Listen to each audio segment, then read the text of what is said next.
380 mm. C'est le calibre d'un canon de cuirassé. Normalement, cette machine ne devrait pas exister. Selon les lois de la physique et la mécanique de base, un tel engin est une impossibilité technique. Le recul d'une arme de cette puissance aurait dû briser la transmission de n'importe quel blindé. Le poids d'un seul obus aurait dû paralyser l'équipage. Pourtant, les ingénieurs allemands ont décidé d'ignorer les limites du réel. Comment faire tenir l'artillerie navale sur un châssis de char? La réponse était brutale. Ils ont récupéré un lance-roquettes initialement conçu pour couler des sous-marins. Ils l'ont greffé sur la base du char Tigre. À l'image, un bloc d'acier massif, disproportionné, presque grotesque. Mais en réalité, c'était un prédateur. Ce Sturmtiger est devenu un léviathan terrestre. Son blindage encaissait les tirs directs de l'artillerie adverse sans broncher. En un seul tir, il rayait des immeubles entiers de la carte. La puissance était telle qu'une seule déflagration transformait des quartiers résidentiels en nuages de poussière. Mais ce n'était que le début du problème. Le Sturmtiger était une arme de destruction absolue, mais il n'avait aucune cible à sa mesure. C'était un outil conçu pour pulvériser des villes, devenu un monument à la démesure technique du Troisième Reich, un monstre d'acier sans adversaire à sa taille. La situation a empiré. À l'image, des soldats rampent entre des tas de briques calcinées. Automne 1942. Les groupes d'assaut allemands sont enlisés dans les ruines de Stalingrad. Les combats se jouent pièce par pièce, étage par étage. Les chars classiques ne servent plus à rien dans ce labyrinthe de béton. Il fallait une solution radicale. L'histoire s'est arrêtée là. La guerre des rats. C'est ainsi que les soldats ont baptisé ce cauchemar urbain.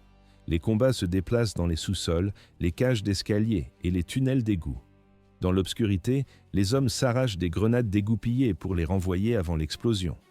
Les bâtiments changent de camp 10 ou 15 fois par jour. Une compagnie entière perd 90% de ses effectifs pour capturer un seul étage. Le lendemain, tout est à recommencer. Comment briser une telle résistance? Les Allemands n'ont pas la réponse. L'armée s'épuise contre des ruines. La maison Pavlov, l'élévateur à grains et les ateliers de l'usine Octobre Rouge deviennent des forteresses. Les méthodes classiques échouent. L'artillerie pulvérise les murs, mais les défenseurs soviétiques creusent plus profond sous les décombres. Ils ne reculent pas. Les canons d'assaut comme le Brummbach, avec leur obusier de 15 cm, se révèlent inefficaces. À l'image, l'obus perce une cloison, mais l'immeuble reste debout. Les généraux exigent une solution radicale, un monstre capable de transformer un bâtiment de 5 étages en un tas de gravats en un seul tir. Ils veulent enterrer l'ennemi sous des tonnes de béton et d'acier. Mais le temps presse. Lorsque l'ordre arrive enfin aux ingénieurs, la 6e armée de Paulus suffoque déjà. Elle est encerclée. Il reste moins de 3 mois avant la reddition totale. Le défi technique est impossible. L'obusier de 200 mm est bloqué en phase de test. Sa production ne peut pas commencer avant l'an 1945. Pour le haut commandement, la guerre sera terminée bien avant cette date. Les ingénieurs tentent de monter un canon plus gros sur le châssis du Panzer IV. C'est un échec systématique. Le recul est monstrueux. À chaque tir, la transmission du char moyen menace de se briser en deux. À première vue, l'impasse est totale. Mais en réalité, la solution va surgir d'un domaine totalement inattendu. On entend le bruit des calculs et des plans que l'on froisse. La situation s'aggrave sur le front. L'erreur n'est plus permise. C'est alors qu'une idée surgit de là où personne ne l'attendait. 380 mm. C'est le diamètre monstrueux de la pièce d'artillerie que la Kriegsmarine destinait initialement à ses batteries côtières. Le projet de départ était simple, un mortier à roquettes capable de projeter des charges de profondeur sur des sous-marins ennemis. Mais les ingénieurs de l'armée de terre ont saisi l'opportunité. Ils ont récupéré l'arme navale et ont modifié la conception du projectile. Le résultat est brutal, une roquette de la taille d'une torpille de bateau léger. Pourquoi transformer un outil marin en arme terrestre? Les besoins du front urbain étaient désespérés. Les bunkers ennemis ne s'édeignent plus. 1,5 mètre de long, 125 kg d'explosifs purs. Ce projectile peut perforer un mur en béton armé de 2,5 mètres d'épaisseur. Un seul impact suffit pour transformer n'importe quel immeuble fortifié en un nuage de poussière et de débris. À l'image, un bloc de béton massif qui se pulvérise sous le choc. Le problème était le recul. Aucune plateforme classique ne pouvait supporter le poids et l'onde de choc de ce monstre. Un seul châssis en était capable, celui du char Tigre. En octobre 1943, le prototype est achevé. Adolf Hitler assiste aux essais. Le dictateur est impressionné par la puissance de feu. Mais la réalité du terrain rattrape immédiatement les ingénieurs, les délais s'accumulent. Chaque châssis de Tigre est une ressource vitale. La Wehrmacht saigne sur tous les fronts et réclame des chars de combat, pas des engins expérimentaux. Les ateliers de Berlin deviennent le théâtre d'une lutte administrative. La production est reportée une première fois de décembre à février, puis de février à avril, puis d'avril à août. Mais ce n'était que le début de la chute. Pendant que les ingénieurs se disputent sur les priorités dans les bureaux de Berlin, la situation militaire bascule. L'armée rouge libère l'Ukraine. Le groupe d'armée centre est broyé. Les soviétiques franchissent le Dniepr. La posture de l'Allemagne change radicalement. L'heure n'est plus à l'offensive, mais à une défense désespérée. Pourtant, personne n'ose annuler l'ordre. Le Troisième Reich s'obstine à construire une machine conçue pour l'assaut des villes alors qu'il perd le contrôle de ses propres territoires. À première vue, un projet prioritaire, mais en réalité, un gaspillage de ressources critiques. Août 1944. Le calendrier s'accélère. L'armée rouge atteint la Vistule, à seulement 100 km de Varsovie. À l'ouest, les forces américaines entrent dans Paris. C'est dans ce chaos que les 3 premières unités sortent enfin de l'usine Alket à Berlin. Sur le papier, le véhicule est un prédateur technologique total. Il est censé réécrire les règles du combat urbain. La puissance est absurde. Sa roquette de 345 kg contient une charge explosive supérieure à celle des obus de gros calibre des cuirassés de l'époque. 125 kg de TNT concentrés dans un seul tir. La capacité de pénétration est sans équivalent. L'engin perce des structures 2,5 fois plus épaisses que les standards habituels. On entend le sifflement sourd du départ de coup. L'histoire s'est arrêtée là pour la théorie, la pratique allait être bien différente. 150 mm d'acier. C'était l'épaisseur du blindage frontal du Sturmtiger. Avec une inclinaison de 47 degrés, cette cuirasse transformait le véhicule en forteresse roulante. Les canons antichars de l'époque devenaient inutiles. Un obus soviétique de 76 mm percutait la plaque d'acier et ricochait instantanément. À l'image, le métal est intact, pas même une éraflure. Le châssis du Tigre servait de base à cette machine. Une mécanique robuste capable d'encaisser des milliers de kilomètres dans la boue du front de l'Est. Sur le papier, un seul Sturmtiger remplaçait à lui seul une batterie entière d'obusiers lourds et une compagnie de sapeurs. C'était l'arme absolue pour raser une ville comme Stalingrad. Mais il y avait un problème de calendrier. Stalingrad n'existait plus depuis 19 mois. Pourquoi construire une arme de siège quand on perd la guerre? La réponse est simple. L'obsession de Hitler pour les armes miracles. Le monde avait basculé. Le 6 juin 1944, les Alliés débarquent en Normandie. Le 22 juin, l'armée rouge lance l'opération Bagration. En 3 semaines, le groupe d'armée centre est pulvérisé. 28 divisions allemandes sont rayées de la carte. 400 000 soldats sont mis hors de combat. C'est la plus grande défaite de l'histoire militaire allemande. Le Reich manque de tout. Il a besoin de chars de défense, de panthères, de tigres. Mais l'industrie continue de produire des engins de siège pour une offensive qui n'aura jamais lieu. Le 19 avril 1944, Adolf Hitler signe l'ordre final de production. À l'image, le document officiel porte la signature du Führer. Le texte précise un détail crucial. Les Sturmtiger ne seront pas construits sur des châssis neufs. La pénurie est trop grave. Les ingénieurs doivent utiliser des chars endommagés récupérés sur le front. C'est une erreur stratégique majeure. Des blindés qui auraient pu être réparés et renvoyés au combat sont immobilisés en usine. On les démonte, on les transforme. On perd un temps précieux pour créer un outil spécialisé dont personne n'a besoin. Le coût de cette décision est vertigineux. Un seul Tigre coûte 250 000 Reichsmarks. Un Panzer IV, le véritable moteur de la Panzerwaffe, en coûte 103 000. Pour chaque Sturmtiger produit, l'Allemagne sacrifie 2 chars de combat polyvalents. À première vue, une prouesse technique, mais en réalité, un suicide industriel. La machine de guerre allemande s'enfonce dans l'absurde. Les usines tournent à plein régime pour fabriquer des armes inutiles pendant que les lignes de front s'effondrent partout. L'histoire s'est jouée sur ces choix comptables. Un char Tigre consommait autant de ressources que 2 chars moyens et demi. C'était le prix pour tenter d'arrêter les vagues de blindés soviétiques. Un pacte faustien.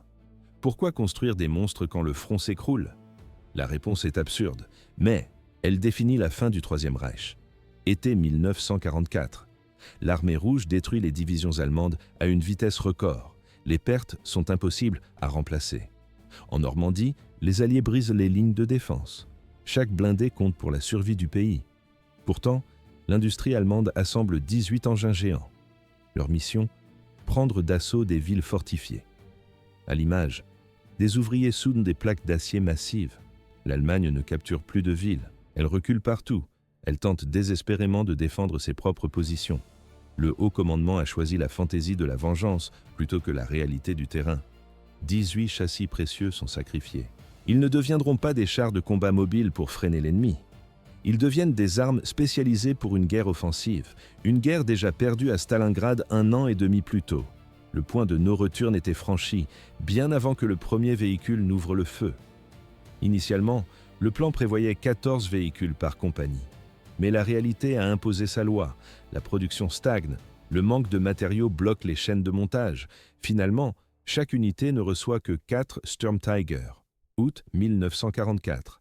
Varsovie devient le seul champ de bataille où ces machines servent leur but initial. L'insurrection polonaise transforme le centre-ville en un labyrinthe de barricades et de nids de résistance.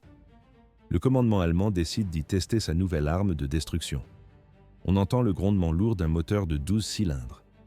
Il y a un problème majeur. Il n'existe aucun équipage formé pour piloter ces engins complexes.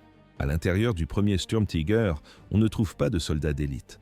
Ce sont des ingénieurs de l'usine Alket qui occupent les postes de combat. Ils ont assemblé ces machines 2 semaines plus tôt. Maintenant, ils doivent montrer aux militaires comment s'en servir sous le feu. Les ingénieurs vérifient les cadrans. Les mains sont sales, mais pas de graisse de combat. C'est la panique technique au milieu des ruines. La situation était critique. Les techniciens sont devenus des artilleurs de première ligne. Des roquettes géantes pulvérisent les bâtiments de la vieille ville et du quartier de Mokotov. Les défenseurs disparaissent sous des tonnes de gravats. La méthode fonctionne. Mais Varsovie n'est pas Stalingrad. Ici, l'écrasement de l'insurrection n'est pas une manœuvre offensive pour capturer une ville ennemie, c'est un massacre urbain. Décembre 1944, Hitler jette ses dernières réserves dans une offensive désespérée à travers la forêt des Ardennes. L'objectif est clair, couper les armées alliées en 2 et capturer Anvers. 7 Sturmtiger sont rattachés aux unités d'assaut. La plupart n'atteindront jamais leur position de départ. Pourquoi ce déploiement a-t-il échoué? La raison est simple. Le terrain a dicté sa loi. Les routes forestières sont étroites. Des colonnes entières de matériel bloquent le passage. Pour ces monstres de 68 tonnes, le trajet devient un piège mortel. Les rares machines qui parviennent à destination tombent en panne avant même de pouvoir tirer. À l'image, on voit des chars abandonnés sur le bas-côté, moteurs ouverts. Les forêts denses des Ardennes ne sont pas des zones urbaines. Il n'y a tout simplement aucune cible pour des roquettes de 384 mm. L'erreur était interdite, mais les échecs s'accumulent. Mars 1945, début du mois. Les Américains capturent par surprise un pont intact sur le Rhin à Remagen. Le commandement allemand panique. Ils ordonnent de détruire l'ouvrage par tous les moyens. 7 Sturmtiger reçoivent l'ordre de raser le pont. Le résultat est prévisible. Un seul tir atteint la zone. La précision du mortier à roquettes est dérisoire. Toucher une cible aussi étroite qu'un pont relève de l'impossible, mais le hasard s'en mêle. Une machine manque sa cible et frappe accidentellement un village voisin. Des Sherman américains y stationnent. L'explosion est massive. Plusieurs chars sont pulvérisés ou gravement endommagés. C'est l'unique combat de chars documenté dans l'histoire du Sturmtiger. Le seul moment où cette arme de siège a servi d'arme anti-char. C'était un accident. Il n'y a pas eu d'évolution. Le temps manquait. La guerre s'est achevée avant que ces véhicules ne trouvent une utilité réelle sur le terrain. La réalité technique du Sturmtiger s'arrête là. Les archives montrent les derniers exemplaires capturés par les Alliés. Des carcasses immobiles, inutiles. L'histoire s'est arrêtée là. 6 km. C'était la portée maximale de cette machine, mais avec une précision dérisoire. À cette distance, viser une cible précise était impossible. Le Sturmtiger ne pouvait frapper qu'un pâté de maison entier, sans aucune garantie de résultat. Pourquoi construire un tel engin alors que le front s'effondrait? La réponse est absente. Le haut commandement a fait un choix technique désastreux. En réalité, ce monstre était un poids mort pour la Wehrmacht. Le rechargement était un calvaire mécanique. L'opération durait 10 minutes entières. Il fallait mobiliser les 5 membres d'équipage, utiliser un treuil et une grue intégrés pour soulever chaque roquette de 345 kg. Pendant ces 600 secondes de manœuvre, le véhicule restait immobile et sans défense. Sur les images d'archives, on remarque un détail frappant. 31 fentes de ventilation entourent le canon. Lors du tir, elle crachait un nuage massif de gaz d'échappement brûlant.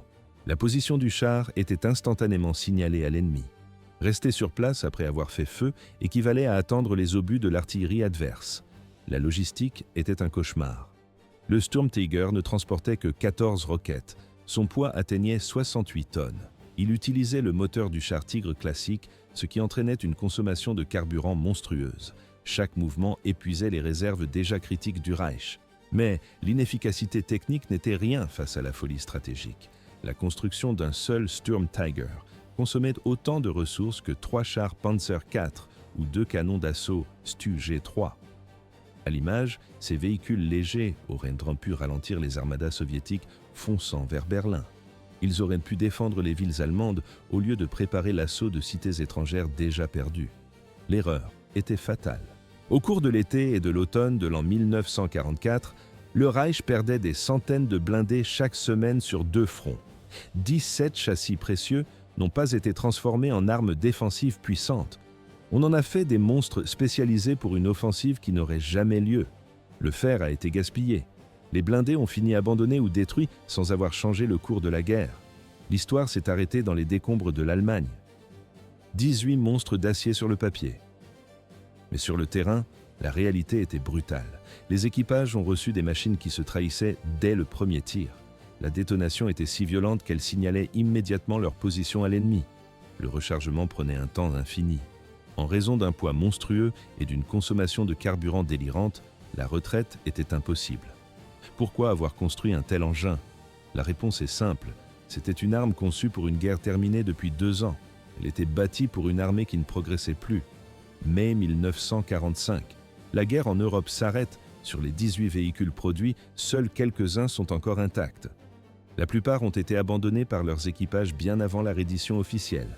Les pannes mécaniques se multipliaient. Les réservoirs étaient vides. Les soldats laissaient les engins sur le bord des routes et s'enfuyaient à pied. L'impact réel sur le cours de la guerre se mesure en chiffres bruts. 0 objectif stratégique détruit. 0 ville capturée.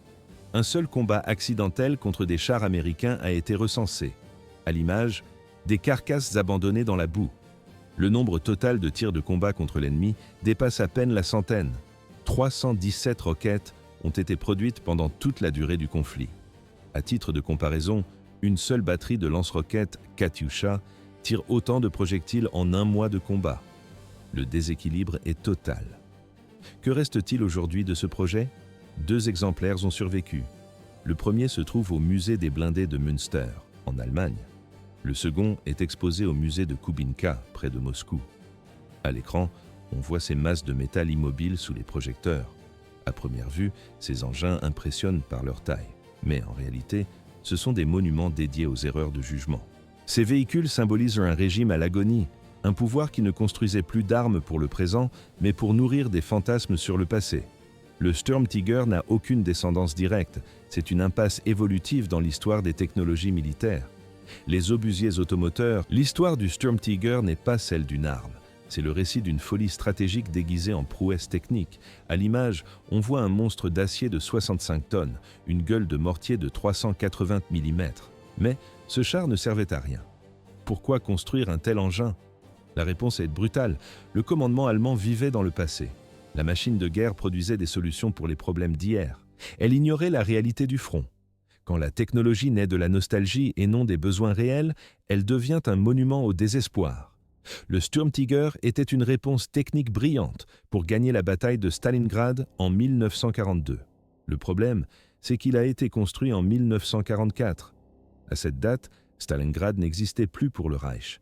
À première vue, un prédateur invincible. Mais en réalité, une erreur de calcul fatale. La situation s'est inversée. L'Allemagne ne devait plus prendre d'assaut les villes des autres. Elle devait défendre les siennes. Ce char était conçu pour détruire des immeubles fortifiés en pleine offensive. En 1944, les chars soviétiques et américains fonçaient déjà vers Berlin. Le Sturmtiger se retrouvait inutile dans une guerre défensive. Parfois, l'arme la plus dangereuse ne tue pas l'ennemi. Elle dévore les ressources, le temps et le bon sens de son créateur. Le coût de production était délirant. Pour fabriquer seulement 18 exemplaires de ce monstre, le Reich a sacrifié 54 chars moyens ou 36 canons d'assaut. Ces unités auraient pu changer le cours des batailles défensives de la dernière année du conflit. Les usines ont tourné à vide. Sur les documents d'archives, on observe des ingénieurs s'acharnent sur des plans complexes pendant que les lignes de front s'effondrent. L'erreur était interdite, pourtant elle avait été commise. Une question reste en suspens. Combien de programmes militaires modernes répètent aujourd'hui cette même faute ? Des milliards sont dépensés pour résoudre les guerres du passé au lieu de préparer celles de demain. Le Sturmtiger est une leçon payée par des milliers de vies et une guerre perdue. La réalité du combat est simple. Ce n'est pas celui qui possède l'arme la plus puissante qui gagne. C'est celui qui possède le bon outil au bon moment. Le reste n'est que de la ferraille coûteuse avec une plaque de musée. L'histoire s'est arrêtée là.